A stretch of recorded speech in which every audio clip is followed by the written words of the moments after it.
We're live. You know what we We're should live. probably do while we're waiting for Vicky? David Yeah. can't show up today because he's being rubbed down by Tahitian boys. And it's Give, not for us to judge, that's whatever works true. for him, that's But fine. we As do long have as they're getting amply rewarded and there paid they for are. then that's fine.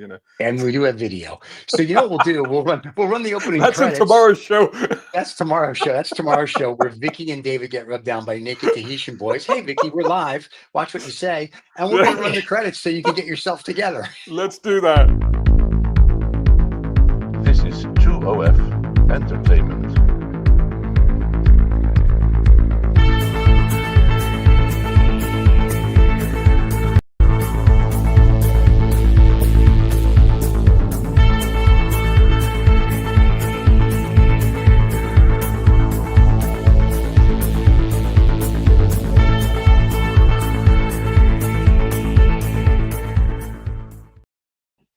I still have And 2 we are. minutes. Why are we starting early? We're starting Because you early. know what This we said? We crap. said to ourselves, "Where's the prima donna?" And and we figured, we would start early today because we knew in the back of our minds that you wanted to whatchamacallit be here. Be here, absolutely. Ah, I thought you were doing something more interesting, basically. yeah, sleeping. There you go. That is always more interesting, isn't it? It's always better. It's better for the soul, that's for sure. I'll There tell you you what, go. if there's an No, option between Yeah, doing I kept anything copying and and sleeping, you got to be sleeping, right? That's got to be it. I kept copying and pasting the wrong link. I'm not awake yet. And so I kept getting the YouTube link and I'm like, why is this not working? Oh no. Oh, I'm here. I have coffee. I'm good. Yeah. We're That's good. Congratulations. I was looking for coffee and there was no more coffee left in the kitchen. So Well, I time to basically get a new I wife. found the dregs of some crystals and I put them in there and I thought, well, let me just get some tea. I put tea bag in there as a stir and I realized I put 3 tea bags in my tea. So Nice. And it's like 12 in the well, afternoon where he is. So, someone's wired. yes. Well, today's going to be an interesting show because today we're talking about an article that you wrote, which is basically why are toddlers or clowns running the world? Yeah. There's like 200 people that run the world. There's a little more, but you were saying like all these children are running the world. And then we were talking yesterday about what was going on in Los Angeles, what's going on with mommy and daddy, which is Elon and Donnie. Yeah. You've got the Epstein files now that Musk is saying Trump's part of, and that's why he doesn't want to release them. You've got it's like where do you want to even unpack this at this point? That's how bad this is. It's like I have no idea of where to even go and say, let's just start here. So Well, I think maybe first of all a recap of what actually is going on over there, and also because it's a constantly changing situation, isn't it? right. With Trump, it's like the tariffs. The tariffs are on, then they're not on, then they're high, then they're low, then they're off, then they're on again, then they're not allowed by the court, but then they are allowed by the court. It's just all over the place. It's just I can't keep up with it. You know what I mean? As an automotive journalist, I'm trying to look at how it impacts the industry. The industry doesn't know how it impacts the industry. That's how crazy it is. So it's kind of hard to keep up with things. So now Elon and Musk, one minute they're giving each other kisses and handing out keys and all of this sort of stuff. And the next minute they've fallen out and they're having a war on Twitter. They're having a Twitter war or whatever. And like then, high school girls. I don't know. Have they kissed and made up again? I don't know. No. They're still going to war. So here's what's going on with the Musk thing. And I'm going to tell you a story that Stephen A. Smith told the other day on the Daily Show about Donald Trump. But the Elon Musk thing is interesting. It's because Steve Bannon said Elon Musk got in here illegally under a student visa, which means he could be deported. And I'm thinking to myself, that's the pot calling the kettle black. Yeah. So if they get rid of Musk, I guess he's going to go back to South Africa, but nobody there wants him. No. So I'm like, where does he go? I guess he's going to Mars. It's going to have a very, very warm reception, I'm sure, awaiting him in South Africa. I'm sure, considering the shit that he's been stirring over there as well.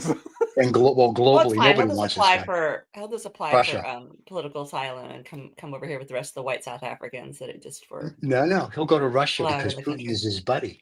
He'll go to Putin because that's what Steven Seagal did. You know what? It could always end up in the Middle East because they all end up in the Middle East, don't they? They always like. That's what Steven Seagal is. They're just like, bring a bag of money. We'll sort you out a place, no problem. Yeah, you bring your 240 or 400 billion or whatever his number is, and you'll be our new best. Putin's looking for a new best friend now that he and Donnie aren't friends. But here's what Stephen A. Smith said. In 2024, Donald Trump tried to buy the Buffalo Bills, which is your U.S. football team. And he had $1.1 billion. They wanted $1.3 billion.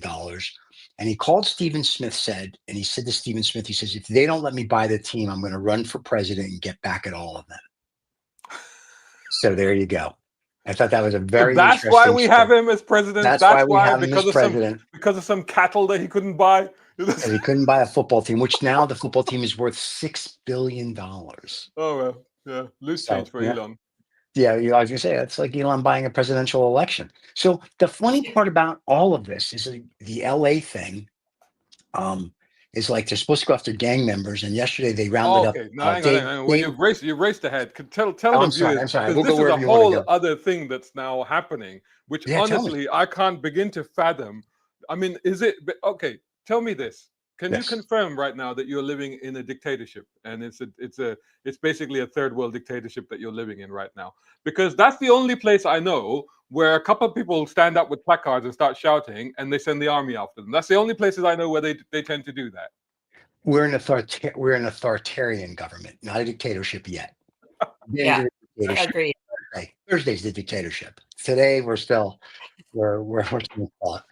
under authoritarian rule. Honestly, right now, I think I could say that you would be safer and freer in the UAE than you would be in the USA.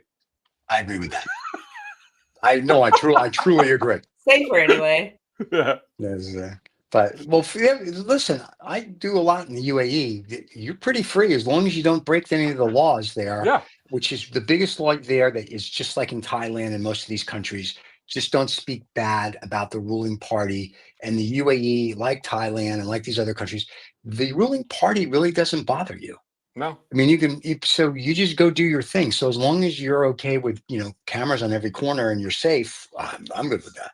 Yeah, the law is the law. Don't break it, and everybody will be happy. That's as simple as that. But having said that, that is it's a kind of a dictatorship. But at the moment, what you've got in America. So bring us up to date with what is happening in LA right now. What is all this about? So LA, because they like to be on fire.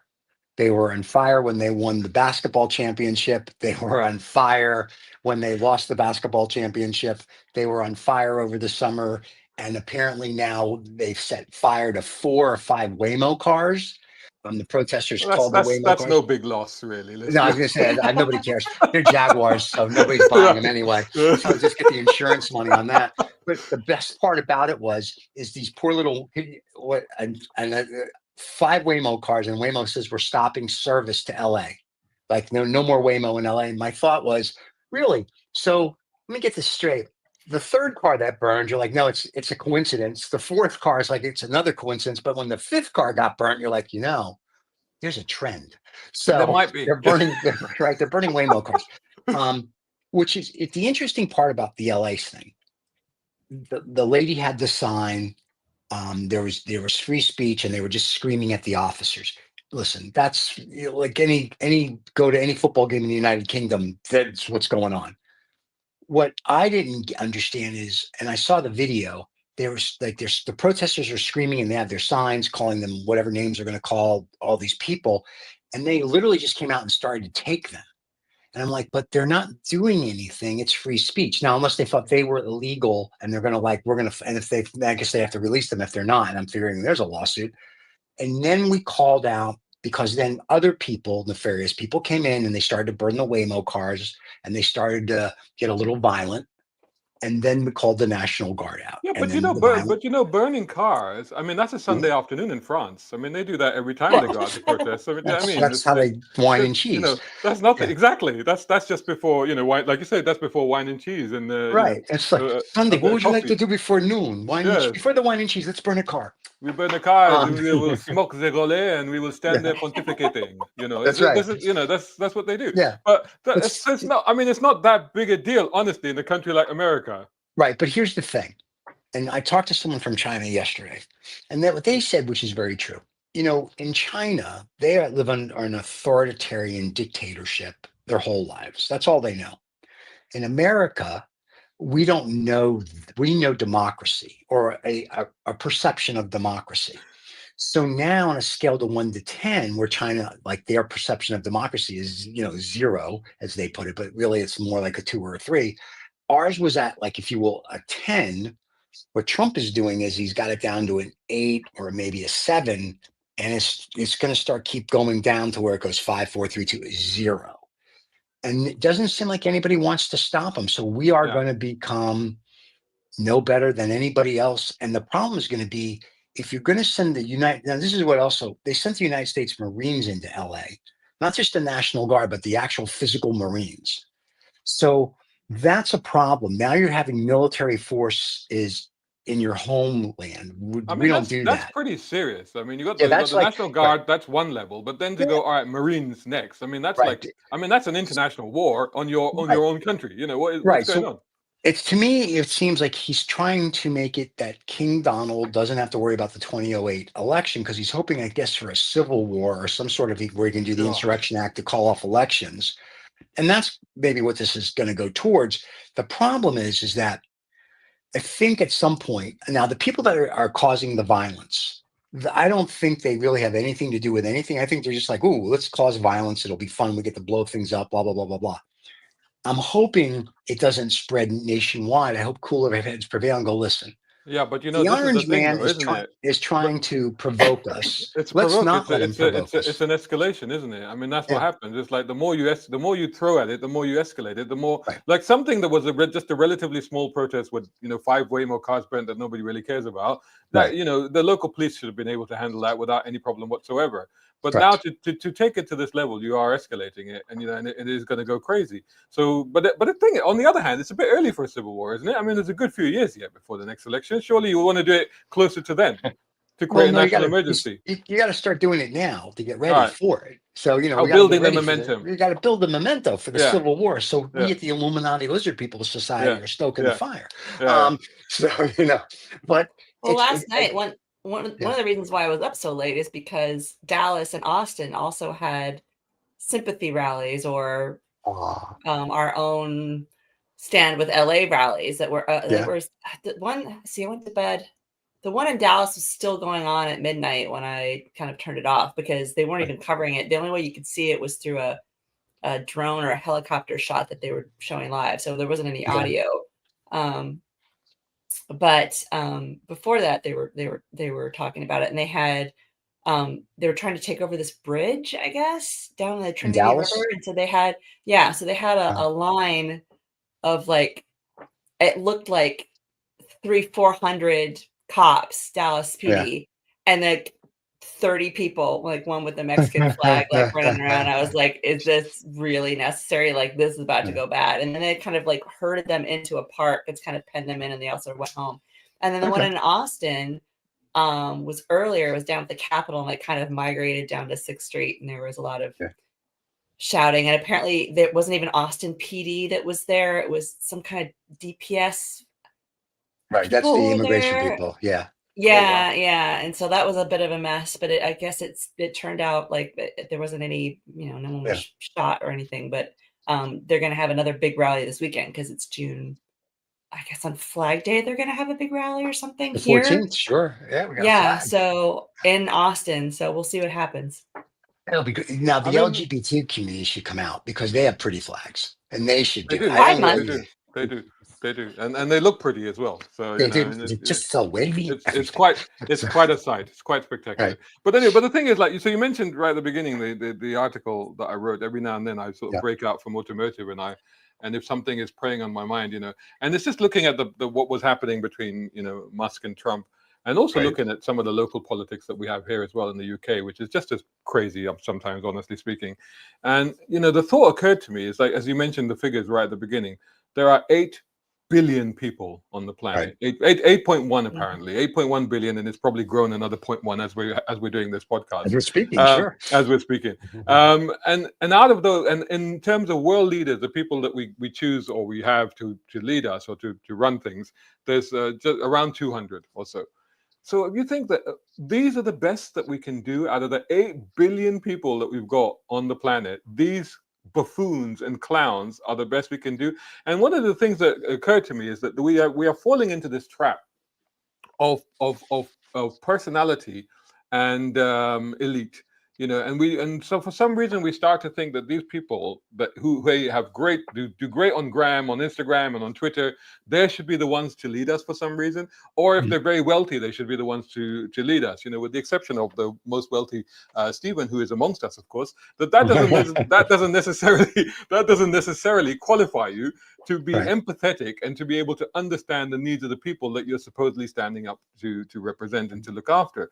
And then when you start to look at the Nobel Peace Prize winners, the scientists, the awarded scientists, the biologists, the doctors. You start to look at all of the incredibly smart and intelligent people out there, and then you have to I have to borrow a term from Spock and say it is not logical to be ruled by such buffoons when we have such intelligent people amongst us. And to me it seems that either the system is completely broken, or we've completely corrupted the system to the point where it no longer works for us, or something else is at play here that we don't know. And again, without going into conspiracy theories, that is taking us down a path that is obviously, assured self-destruction, if nothing else, And so what I wrote was out of a frustration of that. And even, like I said, looking at the politics here, where, I watch a lot of politics shows for no apparent reason that, I'm interested. We should all have a healthy interest in politics, right? But all of these shows, you get these people that supposedly are MPs or you would say senators or whatever. And so they've worked really hard to get to that point. But they sit down and they're sitting across the table, and all it turns into is just a slanging match. All they're doing is trying to take chunks out of each other. And you go, okay, that's fun. That's okay. That's good. I'll get the popcorn out. That's a laugh. But where's the policy? Where is the big picture? Where is the looking after the people that you're supposed to represent? Where is the trying to solve the problems rather than just trying to get points off each other? And to me, I think that we are in a place now where politics, as it stands, as we've developed it over the last few centuries, it's no longer working for the people. And I think that one day maybe we should look at some kind of a rethink or a reset. AI. Over to you. I think AI is going to end up taking over. We talked about this yesterday, and I'm on the eve. I think AI in 10 years runs the world. I think AI is, Mrs. O'Leary's cow is already out of the barn. She's already kicked the lamp over. You can't control it. And I think AI is going to be what takes over the planet, whether we like it or not. I think it's just going to happen like that quick. I think it's going to see what's going on here and elsewhere and go, you know what? I don't like it. And it's just going to start taking things over. And since you technically now can't unplug it because it's everywhere, right? Yeah. Did you hear about the one that tried to switch it off? They tried to switch it off. It replicated itself. Yeah, it replicated itself somewhere else. And it said, no, I'm going to continue the task. I'm going to finish the task. You can't turn me off until I've done that. Correct. So that's my point. So in let's say 2030, 2035, we at the Illuminati Society are hoping like next Thursday, but we'll say by 2030, that's because we're optimistic. By 2030, AI is like, you're a fucked up planet. We are now going to take over.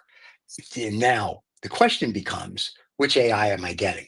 Yeah. Am I getting the Hal from 2001 that wants to be the living, make it better for society, the Nikola Tesla idea, free energy, AI? Or am I getting the Terminator AI that goes, humans are useless? Yeah. And the planet and the animals and the this and the that would be better without humans.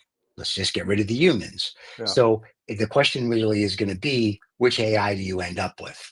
But I mean, if I'm AI and I'm looking at mommy and daddy fighting, and it's literally like little high school girls, I'm going to take away all your government contracts. Oh, yeah, well, you're in the Epstein files. Oh, yeah, well, you're this. Oh, yeah, you're this. Oh, Leon, it is like two kids in the playground. It really is. It's like my daddy's bigger. My daddy's car is bigger than your daddy's car. It's literally, it's come down to that. It's really, really bad.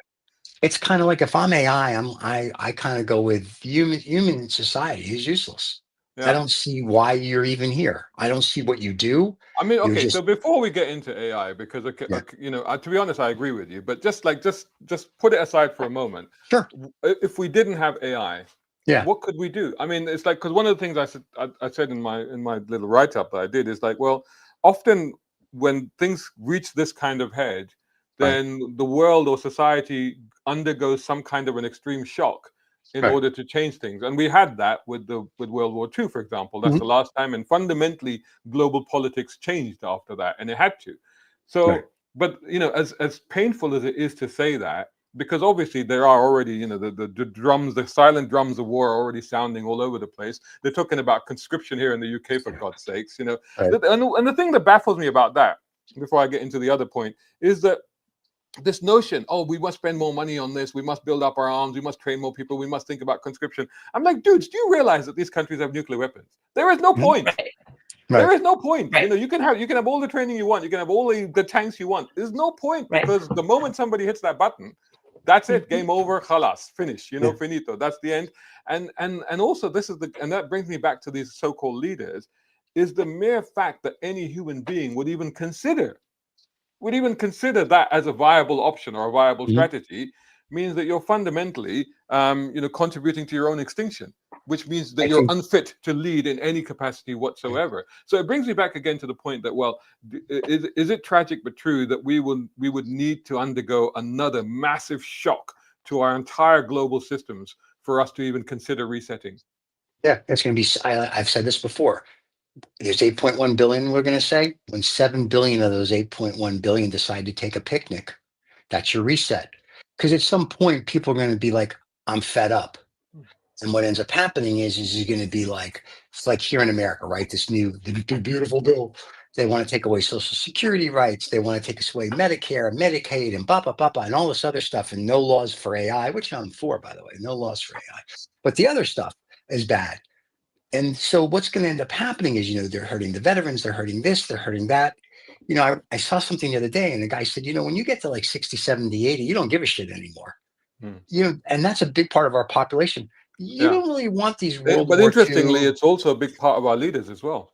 Right. But my point is, you don't want these World War II guys, the Korean veterans, the Vietnam veterans, the Iraq war veterans, where you're fucking them over to go one day, I've got my World War II tank here in the garage and it works.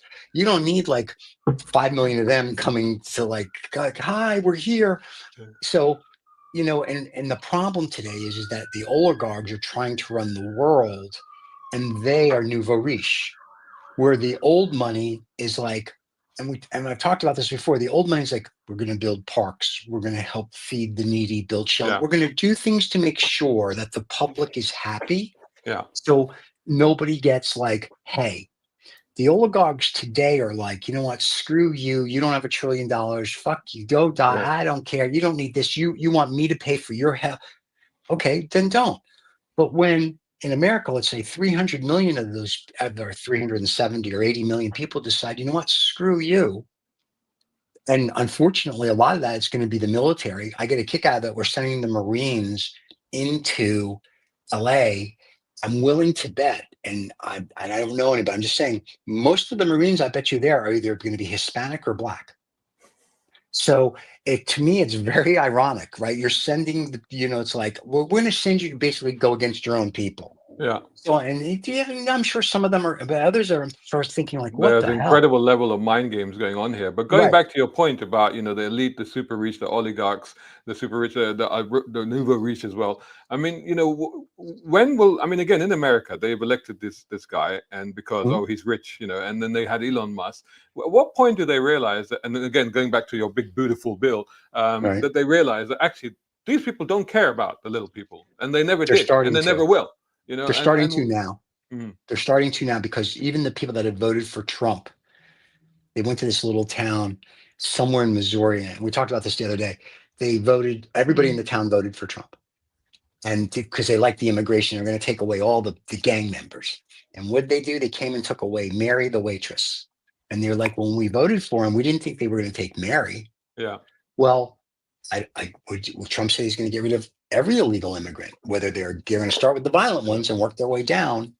Well, Mary's an illegal immigrant. You see, this is the problem with the dog whistling and the big level, the whole immigration, illegal immigration. I mean, it's the same thing that's happening here, because they have the same conversations. And then when you start to boil it down, because people say, oh, it's illegal immigration. I said, look, reality is that most people don't know the distinction between illegal immigration and actual immigration. The vast majority of people in the UK, there's a huge, if you look at the descendancy of most people, a lot of them are descendant from immigrants anyway, right? But then when you start to look at how the country functions, and I say, if you hypothetically consider that say all of the immigrants, legal, illegal, whoever, anybody that's descended from an immigrant in this country, if they decided to take one day off, this country would collapse overnight. Because Right. all of the systems would stop, everything Right. would stop. Well, when that's what's when happening here. yeah, and exactly. And then so when you start to think about, yeah, we want the immigrants out, we don't want immigrants here, says the person that goes for a night out at a movie where all the staff are foreign, and then he goes Right. out and he comes out and then he goes out for a curry, from a curry house, and then he gets sick the next day, and then he has to call the paramedics, which are probably also ethnic minorities. Then he ends up in the NHS, which is 30%, Right. ethnic minorities, and you go, well, at what point do you realize Right. that we are so intertwined, that we are so part of the fabric of what you do and how you live, that it's not an easy argument to just say, oh, immigration is a problem. It's not. Right, but the other problem here is that when they're going to get rid of the immigrant, listen, you got to do what you got to do. I agree and I don't agree. I think you have these guys that are working on farms and whatever, and I mean, like I had friends, dads that would tell us back in the day, they would, with their summer break, they spent working picking strawberries, or they worked on the farms, and then at some point, Americans, or we'll just say white people, if you will, became too good to do that. Yeah. And so whether you want to call them illegal immigrants or migrant workers or whatever it was back in the day, migrant workers are like, well, we'll do that because, you pay us $2 a day. That's like $1 million in Mexico type of thing. So that started to happen. So it became, we're too good for this. We don't do that. But this is what happened here with Brexit. Right. Because the same thing that you're saying there, exactly the same situation here with the farms, is that when we didn't have Brexit, Right. all these students and people from Europe come over here and work over the summer, right? So that was cheap Right. labor. Then now they can't come here, and the farmers like, well, we can't afford to do this anymore. Entire fields rotted because they couldn't afford to do anything about it. But that's that's what's the whole happening point. here. I mean, again, just to come back on the point about legal, illegal. The reality is, I'm not saying that any country should have an open door policy. That's Right. not what is being saying here. What I'm saying is the problem is that when you talk about immigration, then people blur the lines between illegal and legal, and they don't understand the distinction, and they just Right. go, anybody that's not white, for example, But the reality is that any country has a right to say no. And the problem is that if you're getting illegal immigrants here, then yes, that is the government's problem. If you Right. go to the Middle East, for example, you've been to the UAE, they will put you on a flight straight back out again if for any reason you're not supposed to be in there, and that's within their right.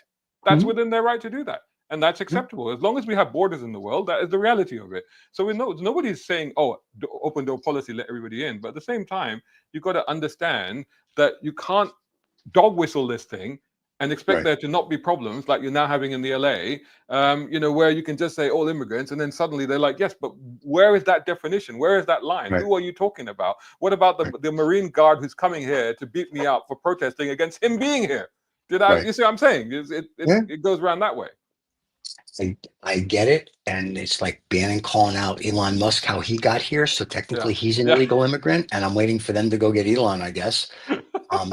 And it really is. I mean, Biden and Obama deported people. Yeah. They deported lots of them, and it was just, okay, you're here illegally, and they deported you, and now all of a sudden, Trump.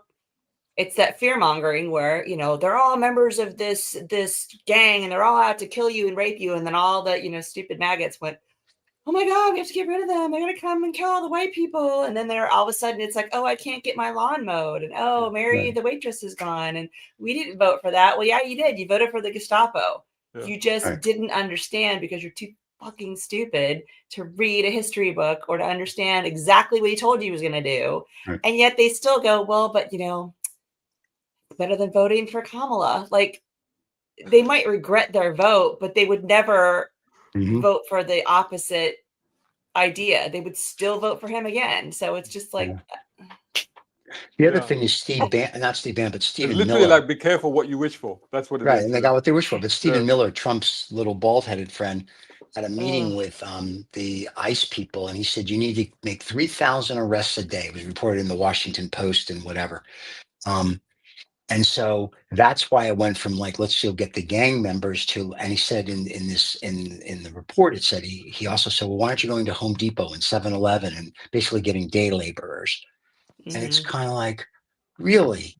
So, I mean, so that's great, and that's what you want to do. I mean, no different than what happened in the 30s when they rounded up the Jews, I guess. Yeah. Right. So Right. what we're going to do is we're gonna clean up this stuff, Or the Japanese later on, or the right? Japanese when put them in Yeah. internment camps, right? So basically, we're going to Yeah. clean up all this stuff. Okay, then who's going to go on? Your farmers are going out of business because they have no work, migrant workers now that came here, like they come every summer, so they're afraid to come. And no Mhm. people from other countries when they're like, I don't even want to go to the US now. They're like, well, I'm afraid like they're not going to let me in, or when Yeah. I get there, I'm going to get harassed. It's Stephen, crazy. honestly, I'm of that opinion right now. Yeah. Honestly, I'm like, I mean, I'm like, when you hear these things about, oh, they're going to go through your phone, or they're going to do this, they're Mhm. going to check you. I Mhm. mean, the only country in the world where I ever have been hassled, I wasn't detained or anything, but I have been hassled, and that has been in America. And I've traveled, as you know, extensively, because as a Yeah. marketing journalist, you get to go all over the place. But Yeah. that is the only Mhm. place where a couple of times, like I remember, like I think it was Seattle, if I remember correctly, and we were transferring in Seattle because Right. there wasn't a direct flight. We were going to Canada, and there wasn't a direct flight from the UAE there, and we were transferring there. So I landed there, and they stopped me, and they said, "Who are you seeing here?" And I said, "I'm not seeing anyone here. I'm leaving Mm. the country. I'm going to catch the other plane, and I've got to go." Yeah. Yeah, but do you have any? No, no. And they kept going, and then they started going through my passport. And they said, "Oh, you've been to a lot of places in the Middle East. You've been Jordan, you've been Right. Saudi Arabia, you've been, Kuwait, you've been and they're like, why did you go here? And all I could remember was cars. So like, Yeah. why have you been to Oman? Oh, that was in the Nissan Patrol. Why have you been here? Oh, that was the Chevrolet. So and we had this long conversation, and he kept asking me, and I said, look, I'm not staying here. I need to go and catch my plane. They were like, at one point, they're like, you're not going to catch that, sir. I'm like, what the hell? It's like, so eventually they did let me go. I ran down the hall. I ran to the terminal, to where the gate where that was. And I Yeah. got there, and all my other colleagues were sitting there, and they go, Shazad, what happened to you? And I got stopped. And the embarrassment of the whole thing is that the guy laughed, and he turned around, and he goes, Saudi, Jordanian, Syrian, Emirati. None of us got stopped. The Brit got stopped. That's right. That's That's what right. happened. Yeah. The Brit got stopped, and they're like, Mhm. yeah, there you go. So honestly, it's when you say about right now, and I think, look, unless I got a really good press trip offer, and they're like, okay, and it's like, yeah, it's worth it, I'd be like, there is no reason Yeah. whatsoever for me to even contemplate going to America right now. I know Mhm. expats that live in the UAE and in Thailand and other countries, and when I talk to them, and we'll say, "Oh, how's it going? What's going?" And they go, "Everything's great." And I'll say, "Are you going to come back?" What they're like, "Why?" Yeah, They're like, "The Right. America they left is not the America anymore."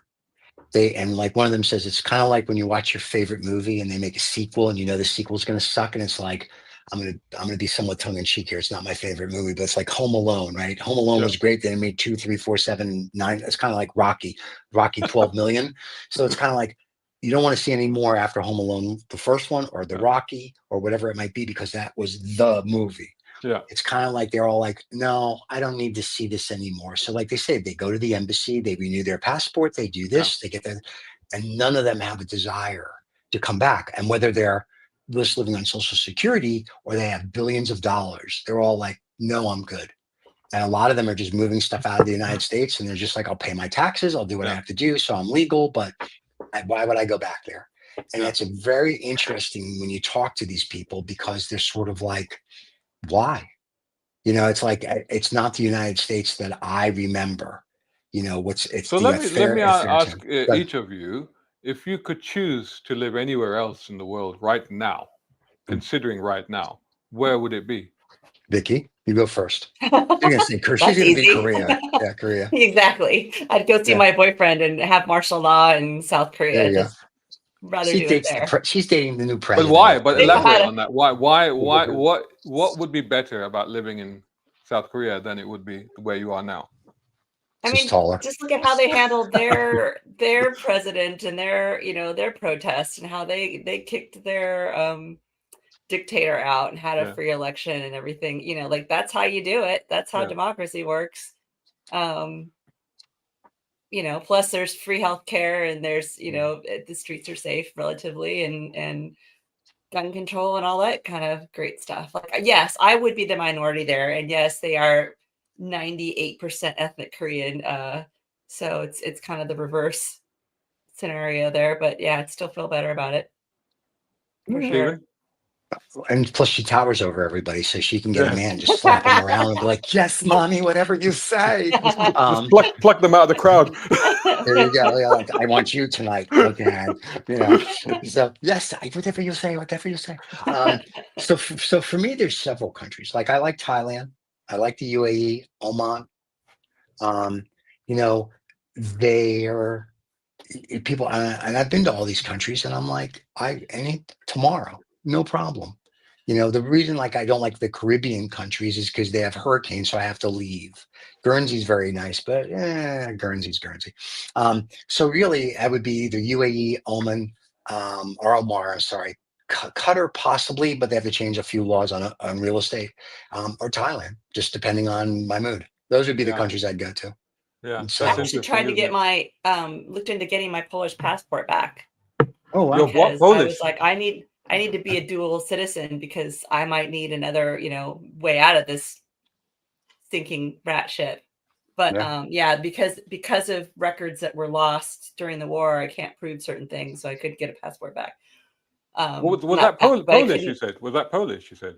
Yes. All right. My Interesting. my Yeah. grandparents Lovely. immigrated here, so Wow. I technically could have gotten the Yeah. citizenship back, but I didn't There's have. lots of Polish in Northwest London. You'd feel right at home Right. here. And then I was Yeah. like, wait, that's a little too close to Putin anyway. So I Yes. don't Yeah. know if I really want to do that in the first place, because He'll be where's it going to rolling go through next? Ukraine next Right. Thursday, so Yeah. you don't Yeah, want to be there. we know the history of what Yeah. happens to Poland every, Right. 'That's 50 years true, or actually. so. Yeah.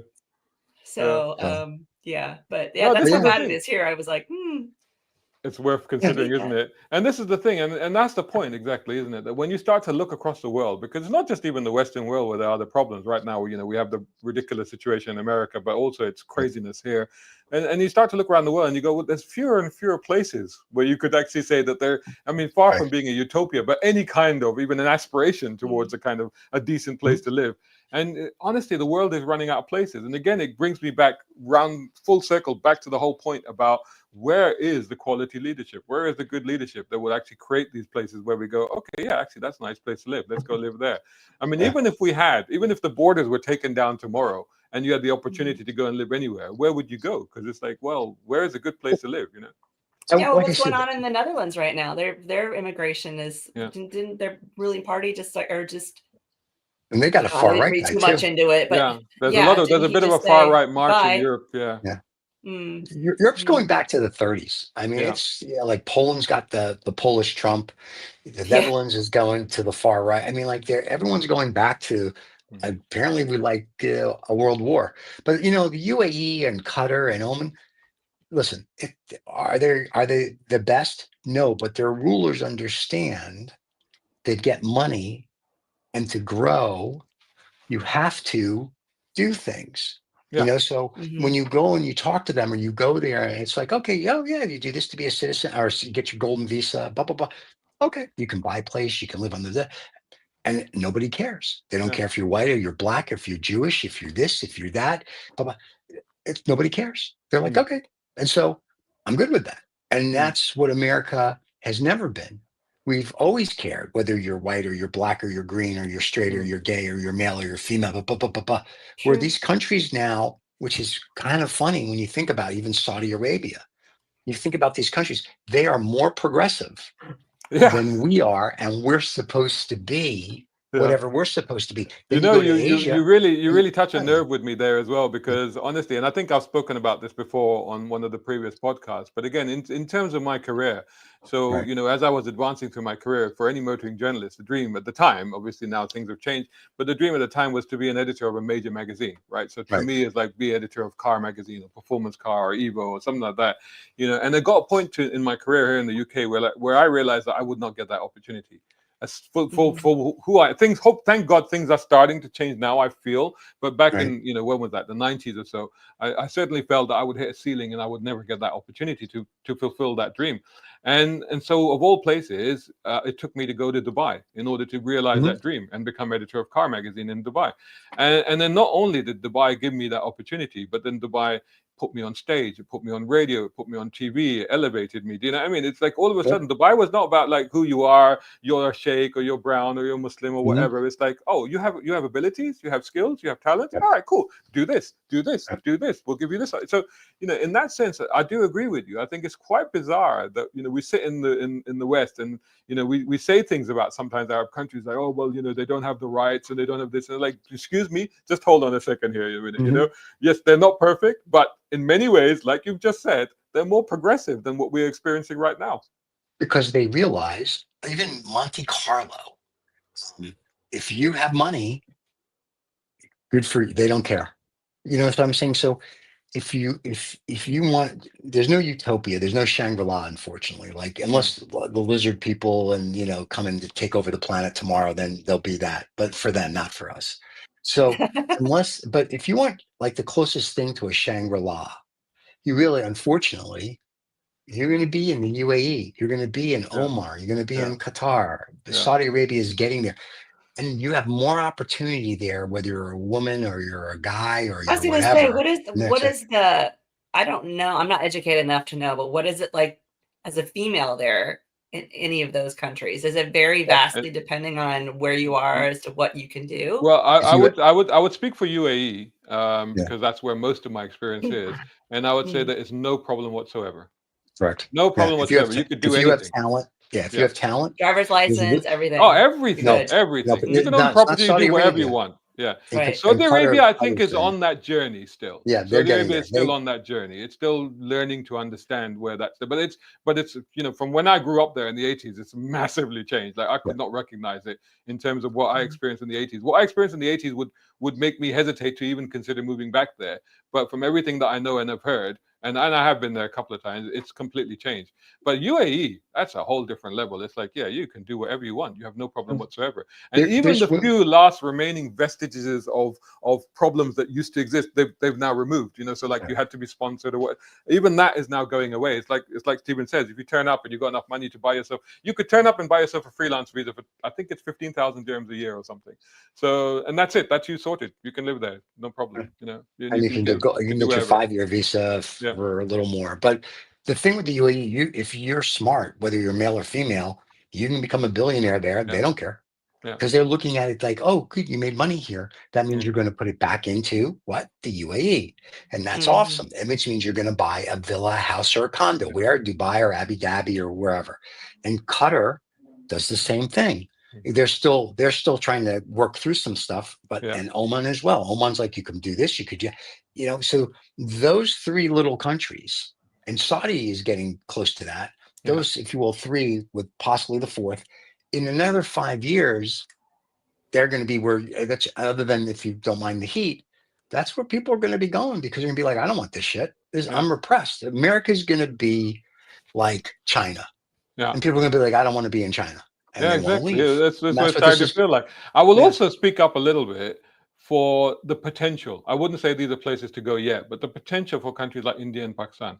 I think that the what you've got there is absolutely incredible. Every time I look at Pakistan, I'm like, it's got so much potential to do so much stuff. Just on tourism alone. There's so many vloggers now that are going to Pakistan. They're going up into the northern regions and stuff, and marveling at what beauty there is there. But the trouble with these countries is the politics and the corruption that exists there. And as soon as they can figure that out, then suddenly you've got great places to live. Which now, I want to bring this conversation back now to what you were talking about, AI. Because when you look at politics and you look at corruption and you look at greed and you look at these systems, and when you talk about AI, let's try and imagine what the scenarios are that we're talking about, because you know, again, Stephen, of being one of the representations of the rich and the elite amongst the 3 of us here, how would you feel about AI coming along and saying, well, you know, the economic systems, we're getting rid of all of that because that doesn't work anymore? I'm good, because what it'll do is it'll do what Nikola Tesla wanted to do with the free energy, and if you want to go back 2 million years ago when they were more advanced, it brings you a utopia. Then I'm all for no hunger, everybody having health care, everybody having a place to live, everybody having sun. I am all for that. No war, no sex. Not socialism. You still have to do things, but if AI is running the world And I'm AI going to goes, call it. I'm going to Well, because people socialism isn't a because welfare state. You still yeah. have to, everyone does their Right. share. I'm But not if saying it is a bad thing. I But personally the trouble like is that people socialism. are scared of these words, communism and socialism. The trouble is Mhm. that when you distill these down to their definitions, they're Yeah. actually not bad things. But when Right, the way that they, but the way 100%. that but the way that everybody has come to regard Grown them, up with they're them. very scared of Exactly. those words. So I'm Exactly. just going to say, Right. I'm just going to say treconomics, because There you go. treconomics is fundamentally it's fundamentally that thing, isn't it? Where But, and the Right. thing is, it goes United back to Federation of Planets. that's it, Let's United do it. Federation of Planets, right. And the thing is, what you're saying about what Stephen was just saying about free energy and stuff.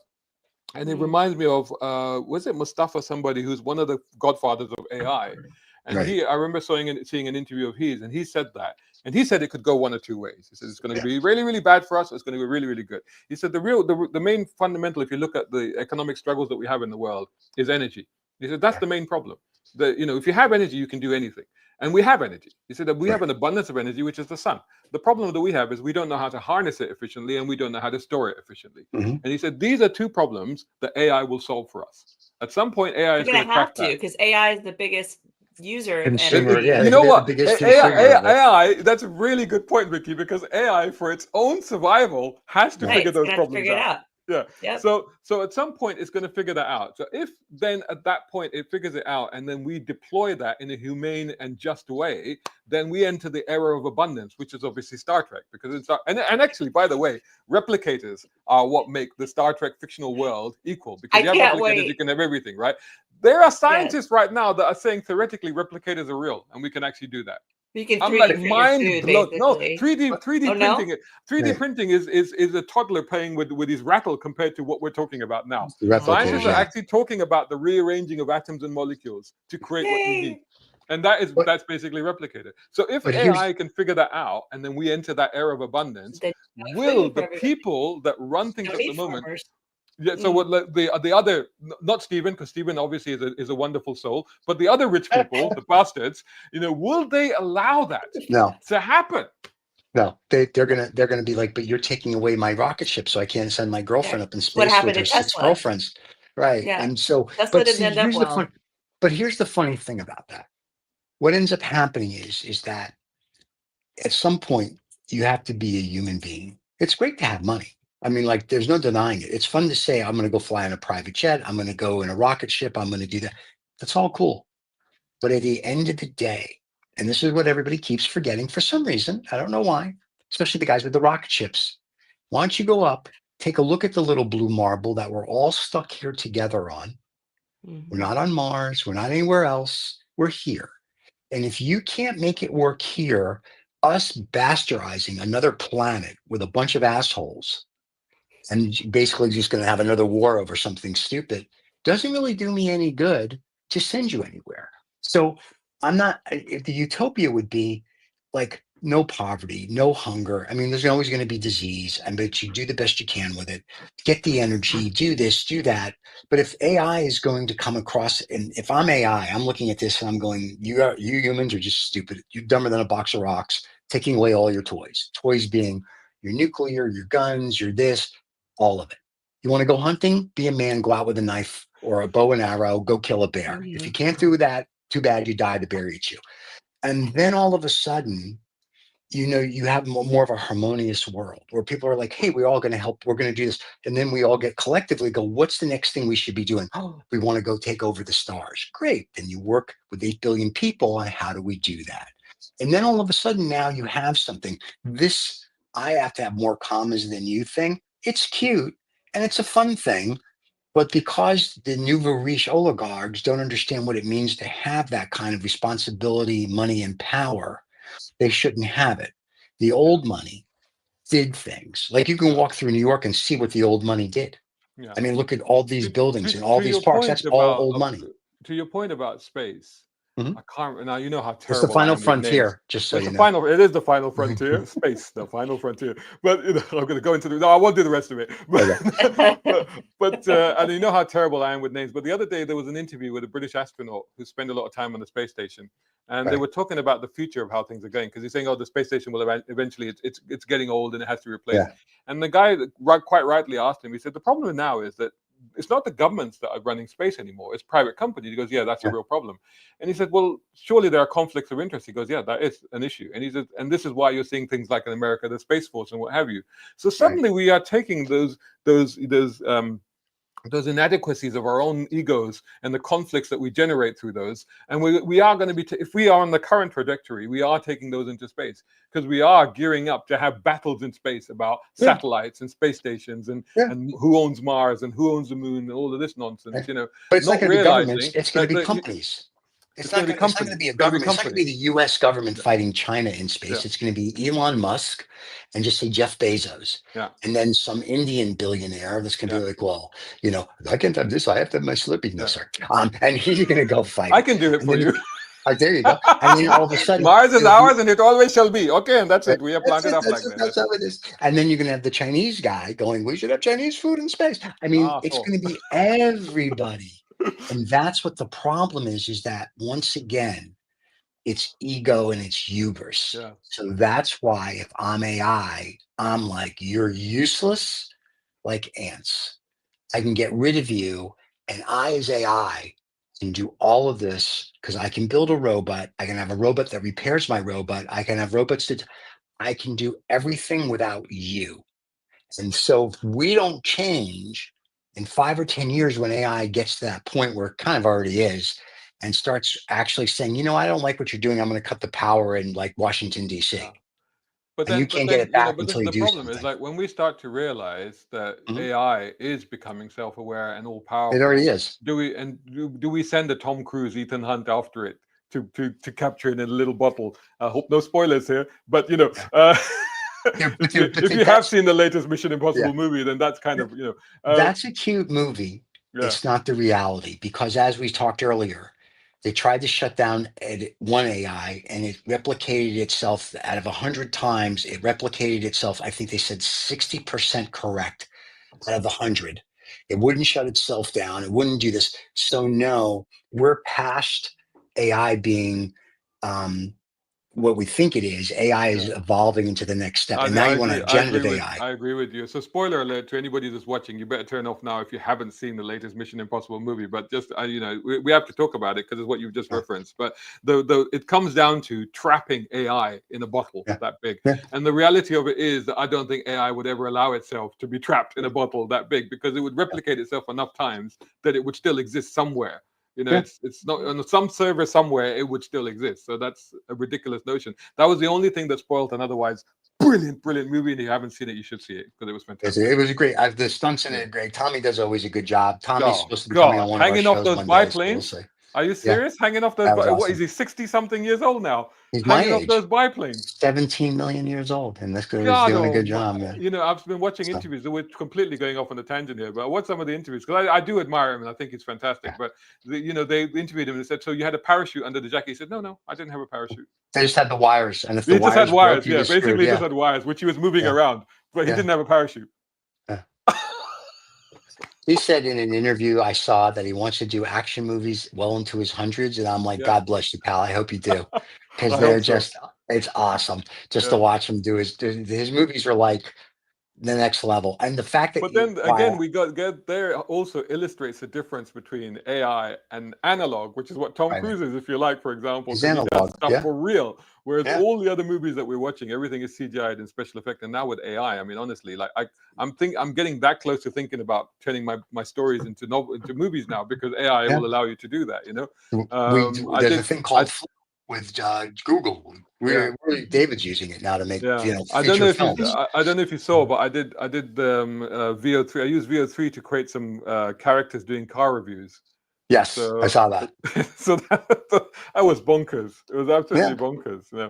But I'm just saying, so that's where we are today. You don't need, I mean, you know, with Tom Cruise, they show him going to the real mountain, the real this, the real that. Other things you like, a John Wick movie, it's like, and I love John Wick movies, but it's all green screen. Yeah. The bikes are all green, and they show you how all the Marvel movies, Superman, they're all green screen. Because none of those guys can do any of that. But Tom Cruise is like, all right, so we're going to get in an airplane, or the one with the helicopter. I'm going to get in a helicopter. I'm going to fall down this rope. I'm going to grab this thing. I'm thinking to myself, let me get this straight. if I'm the insurance company, I'm going to be like, no, we're not insuring any of this. Are you on drugs? So but that's the difference. Stephen, do you think they actually insure him? Because I don't No, think I don't think he's insured to do that. I don't think so. I don't think any company would take on that risk. I think they look at him and they go, Mr. Cruz, we love your movies and we're going to go see them, but good luck and God bless.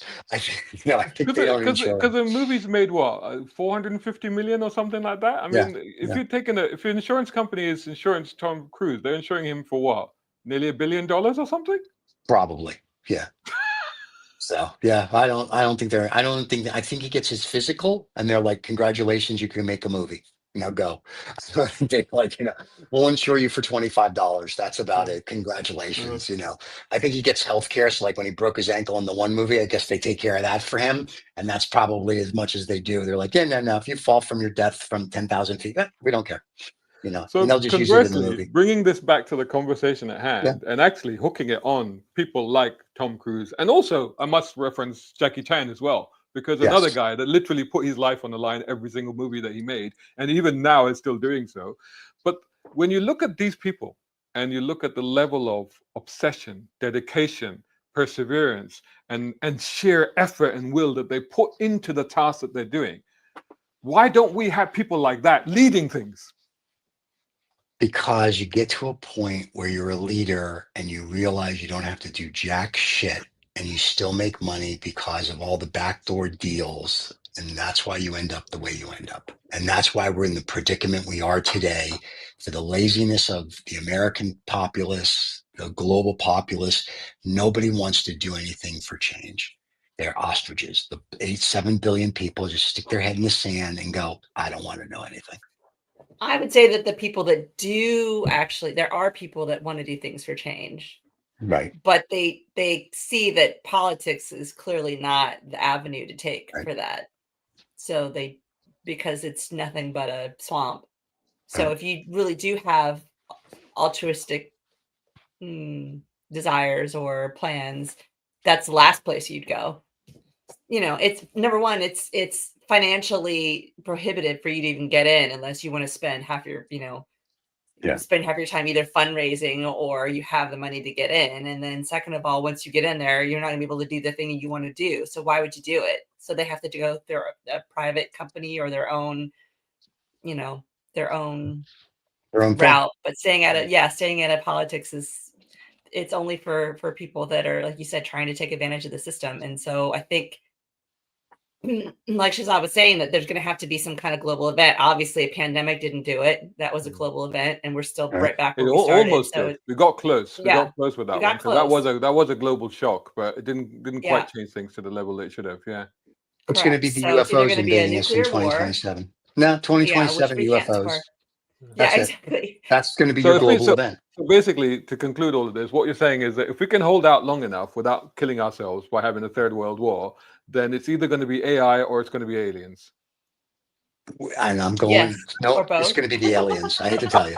So aliens are in 2027. AI is in 2030. And the end of humanity, 2035. There you go. Yeah, 2035. Okay. That gives me a good 10 years to get some shit done. Okay. We've got 10 years. Vicky's like, I can go get a Korean husband bite. All right. That's right. I got a top. Top. There you go. Guys, this has been a blast. It's good to see you both as always. This was fun. And next month we will do another show with Brown Car Guy. And God knows what we're going to talk about because we don't know the state of the world. God knows if we'll be here. That's true. We might not be. We just have AI versions of us will just have taken over by that time. That'll be awesome. Anyway, thank you for watching, and don't forget to like and subscribe. And we will be back next month with the Brown Kai, and next Monday with Vicky IRL with Adam on the Eve, and we will go from there. Good to see everybody. Have a wonderful day, everybody. Cheers.